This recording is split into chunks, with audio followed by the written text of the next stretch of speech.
بكتبلا أمكان مرقم ماما بكتبلا آمين إذا قلت آمين عشان ما كان في مكان السوق أرجع يا ولد آمين آمين آمين يا سلام جاويري تاكا كفونا جار نور الله نور الله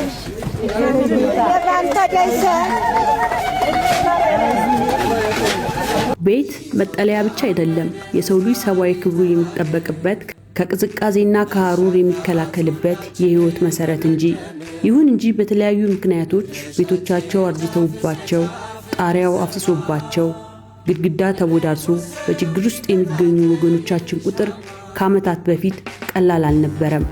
ፓርቲያችን ብልጽግና የዜጎችን ጉስቁልና ለመከላከል ሰው ተኮር ፕሮግራም አካል የሆነው በርካታ ድሃ ተኮር ስራዎችን በማህበራዊ ዘርፍ በፕሮግራም ጭምር አካቶ በክቡር ጠቅላይ ሚኒስትር ዶክተር አብይ አህመድ የበጎ ፈቃድ አገልግሎት መርሃ ግብር አስጀማሪነት የመረዳዳትና የመደጋገፍ በጎ ተግባር በዓል ሆኖ የማስቀጠል ስራ እየተሰራ ይገኛል። በየዓመቱ እንደዚህ የደካከሙ ቤቶች የእናቶችን ቤቶች የማደስ የመጠገን የመቀየር ሐሳብ ከጀመርን ዋላ ደርዘናል። አብረን የእናቶችን ቤት አቅመ ደካሞችን እንደግፍ እናግዝ።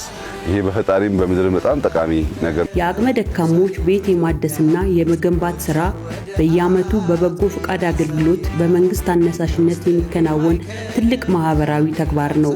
በተለይም በክረምት ወራት የሚከናወኑ የበጎ ፈቃድ አገልግሎት በሺዎች የሚቆጠሩ ዜጎችን ተጠቃሚ ያደረገ ይገኛል። እንዲህ ያሉ ተግባራት በሰዎች ዕለት ተዕለት ህይወት ከመቀየር ባለፈ በማህበረሰቡ መካከል ያለውን የመረዳዳት ባህል ትውልድ ተሻጋሪ ያደርጉታል። የአቅመ ደካሞች ቤት ማደስ ማህበራዊ ትስስር የማጠናከር የዜጎችን ሰብአዊ ክብር የመጠበቅና በበጎ ፈቃደኝነት የሚበረታታ ተግባር ነው።